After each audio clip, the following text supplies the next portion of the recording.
What's going on, everybody? This is Big G from G Riders, and welcome to another episode of Testing Rides. Today, I'm testing the 2017 Ford Fusion SE 1.5 liter turbo luxury package.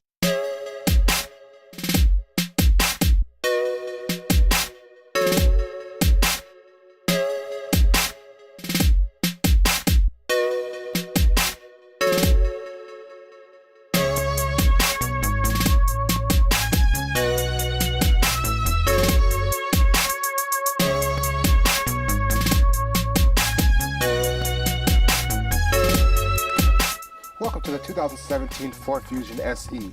2013, the Ford Fusion got a complete redesign, and now the Fusion's on a global platform, so no matter where you go in the world, you're going to see this same car, whether it's called the Fusion or the Mondeo. So it pretty much made the car a little bit larger, so it competed a little bit better in the mid-size car class, and it also added new engine options that in the US that we'd never gotten before, like the 2-liter turbo and the 1.5 turbo and the 1.6 turbo. So since the launch in 2013 up until now, Ford has sold over 1 million of these new Fusions. And now in 2017, they improved on their winning formula. So they made a few changes on the Fusion, on the interior and the exterior. So some of the small changes they made on the exteriors, they added LED headlights and taillights. So now instead of having just a regular projector headlight, Fusion now has full LED headlights and taillights. They changed the bumper design a little bit. They added a few new colors, they added some wheel designs, and they added some new features standard on lower models. So this one is the 1.5 liter turbocharged motor. So it has 181 horsepower and 185 foot-pounds of torque, and it weighs about 3,500 pounds, and it goes through the front wheels through a 6-speed automatic transmission. Because this vehicle has a decent amount of torque and a decent amount of power, this is the best fuel-efficient vehicle that's not the hybrid. So this one gets about 23 city and about 34 highway. And the average I got throughout the driving I've done over the past few days is I got probably about 25 miles to the gallon average. I think for the Ford Fusion starts at about 21,000, and that's the SE with a 2.5 liter naturally aspirated engine with 175 horsepower. And then the SE starts at about 23,000, and that's with the 2.5, but that's with a few more features. This one is priced at about $26,000. So that only includes the SC luxury package and the factory sunroof. If I were to buy one, it would either be this one, like the SC with the luxury package, but with the 2-liter turbo instead of the 1.5 turbo, and that would run me about $28,000 to $30,000, or I would buy the new Fusion Sport that's coming out, and that's going to be probably about $35,000 or so. So overall, this car is really Fusion. You always can know when the Fusions are turbocharged and which engine they have. So all of the naturally aspirated Fusions, the hybrid Fusions, and the 1.5 liter turbo engines have the single exhaust pipe right there. So if this was a 2-liter turbo, or if this was a 2-liter turbo, it would have dual exhausts there and there. And you know it's a 1.5 turbo because right down there under the badge, it says EcoBoost. So that's how you can tell that this vehicle is a 1.5 liter turbo. So it has the single exhaust pipe right there. It has the EcoBoost badge right there. And that's how you can tell it's a 1.5 turbo and not a 2-liter turbo or the new 2.7 liter turbo. With this new update on the Fusion, they also added a key fob design. So it feels really nice in the hands, has like an aluminum finish on the front, and then the front on the back. If I'm honest, it looks just like a BMW key fob, but that's not a bad thing. It just adds some more class to this vehicle.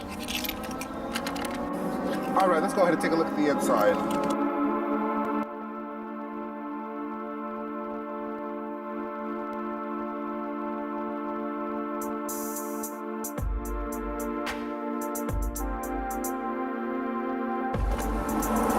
Before we get in, so now included on the SE luxury package, it comes with the passive key entry system. So all you have to do is have the key fob on you right here, grab the handle, and open it up.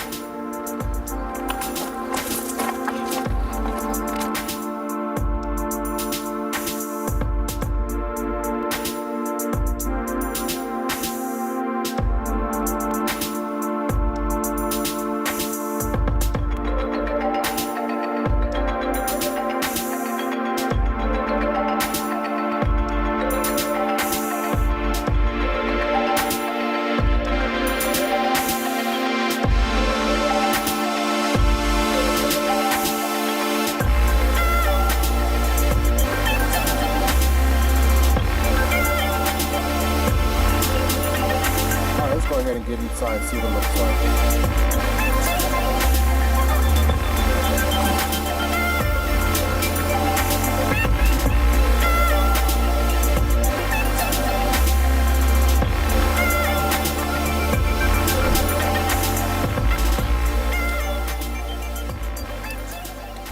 Alright, let's talk about this interior a little bit.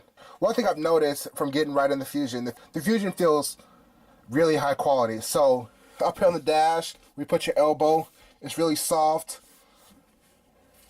The dash is really soft. All the buttons and everything feel really nice, even though this is a lower, it's a middle of the line model, so it does not come with the big screen here, but it still looks really nice. So all the buttons feel nice. The trim is beautiful. Everything has a good build quality. The fit and finish is really good. The cup holders are nice sized. And it's just a really nice place to be, honestly. It really is. So some of the interior differences on the 2017 Fusion is they added paddle shifters to all the turbocharged motors. So now, instead of having to shift manually, you can shift with the paddles here. And also they changed the dash up a little bit, so they repositioned the cup holders a little bit more, and they gave it like more of a square shape than the circle shape that they used to be. And they used to be right next to each other like this. They used to be next to each other like this. They modified where the electric parking brake is. It's right here. And the big news is they changed to a rotary shift knob instead of a normal shifter, just to add a little bit more class and luxuriousness to the car and to save some space. So now, with them doing this, it allowed them to move the cup holders into a better, easy to access place than they were before. And I really like that a lot.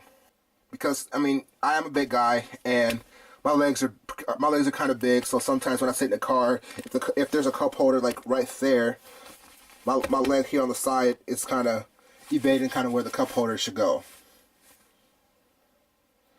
But, you know, it's not everybody as big as I am, so it was just a problem I had with the car. And so on the luxury on the SE luxury package, it now comes with standard passive key entry, has the heated seats, it has the nice leatherette seats here. Honestly, for a middle of the line model, this interior is really nice. I need to check out one of the top models just to see if it gets any better than this, but this is already fantastic compared to its competitors' base models, honestly. Alright, let's take a look at the back seat.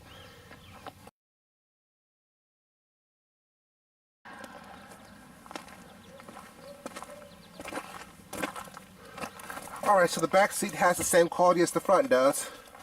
Really nice soft seats, the leather feels really nice. And actually there is a decent amount of space back here.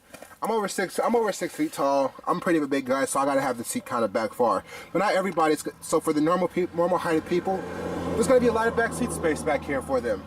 So I think this is a pretty decent amount of back seat for the mid-size car class. I've definitely seen a lot of other cars with a lot less. But the back seat is really nice in this one. So let's take a look at the trunk. So to open it up, there's a trunk release right here, right next to the backup camera. All you do is push it, and it opens up.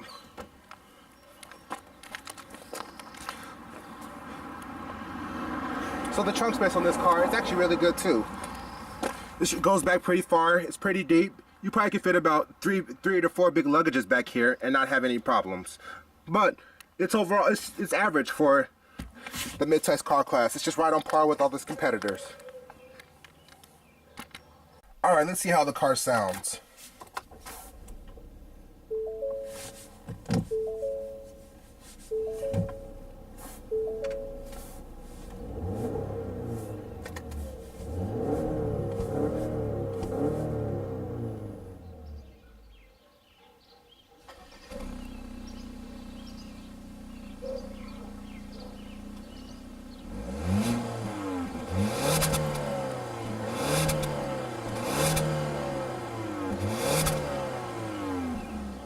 A little bit of AC on today, guys. Sorry about that.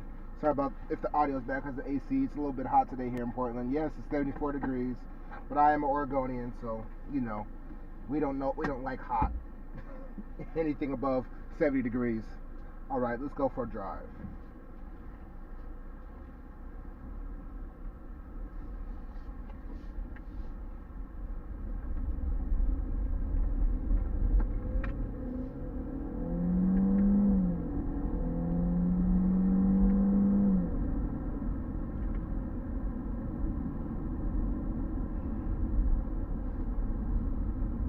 So the first thing I've noticed with this car is how quiet it is.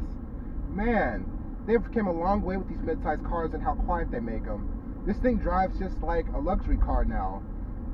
It has a good ride.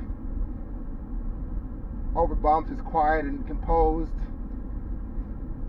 On the highway speeds, it's extremely quiet. You can have a normal conversation with the person next to you without having to yell or anything. And then for a 3,500 pound car, it also handles really well too. It handles just like a European car around these corners. Well, that's because it pretty much is a European car. So if you didn't know, this car is on a new modular not a new modular, but it's on a new platform that this Ford Fusion, the Ford MKZ, the Ford C-Max, and a lot of other Lincoln and Ford vehicles are on across the world. So this chassis, this platform, and this car was mostly developed in Germany. So that's why it has a European feel about it.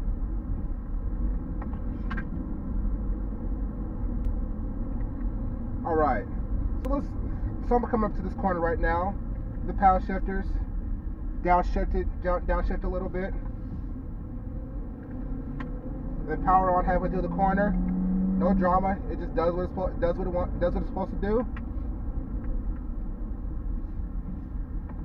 It's not that much body roll either for this car. This Ford definitely feels like, I don't know, like maybe a cheaper BMW almost. Like a front wheel drive cheaper BMW. It corners really great. The suspension's really good. The steering is well, but this is a mid-sized car. It's not a sports car, so it's not supposed to have great steering. You know, mid-sized cars don't have sports cars type steering. They have steering of a mid-sized car.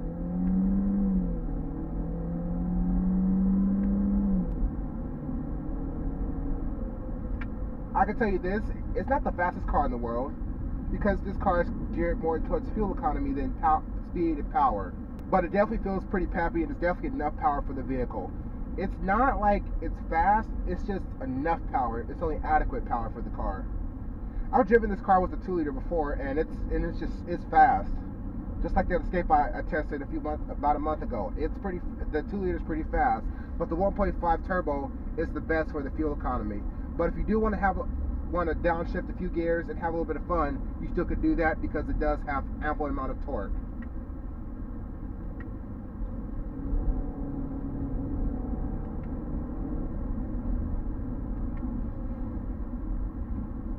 Zero to 60 times on this car are kind of slow. They're probably around the 7 to 7.5 second mark. So it's not a fast car. It's not supposed to be. It's a mid-sized car. It's just, this car is all about taking your family in comfort and safety. That's really all this car is about. And kind of its purpose, taking your family in safety and comfort, it does that well. I've been driving this car. I drove this car now for about 200 miles or so, and I've been extremely comfortable the whole entire time. I got right in and found a good seating position right away, just like I do in European cars. And I haven't changed it since. And I can see out of the front here. It has the nice mirrors that are mounted right on the door instead of on the door up here, which I like. In these little third windows, they don't really add that much vision to the car. They're just kind of like, they're more for looks than anything, honestly, since the mirror is mounted on the door instead of mounted on the lower part of the door instead on the door like here, like normal. But overall, the car rides and drives very well. So let's talk about some of the features on this car. So this car is the SE luxury package. So it has the leather seats, leatherette. I'm not really sure what it is. Yeah, it's leatherette. And it comes with, this one has the sunroof, which I love. I love having the sunroof. And really, that's really it. It's not that loaded up, and I think that it's a good package. So honestly, only thing that I think this car is missing from me is a bigger screen here. If this had the bigger screen there, this car would be in the absolute perfect spec for me. I've talked about how much I like this car. Let's talk about a little bit about things I don't like about this car. So Honestly, the only thing I don't like about this car is it doesn't come with a screen, and that's really it. This car is absolutely perfect, in my opinion. This car is the absolutely perfect mid-size car. It has an adequate amount of power. It's really comfortable. The interior quality is really good. I like the new dial shifter that they added to here. It saves a lot of space. And I like that they replaced it, moved the cup holder somewhere else over here, and they're a little bit bigger. And I just think this car is a great mid-size car, honestly. And no wonder they have sold almost 1 million of these over the past 3 years this car has been out. No wonder they've sold that many of them. I like this car quite a bit. So if you like this video, go ahead and hit that thumbs up button, hit that subscribe, and keep riding with me. Thanks for watching.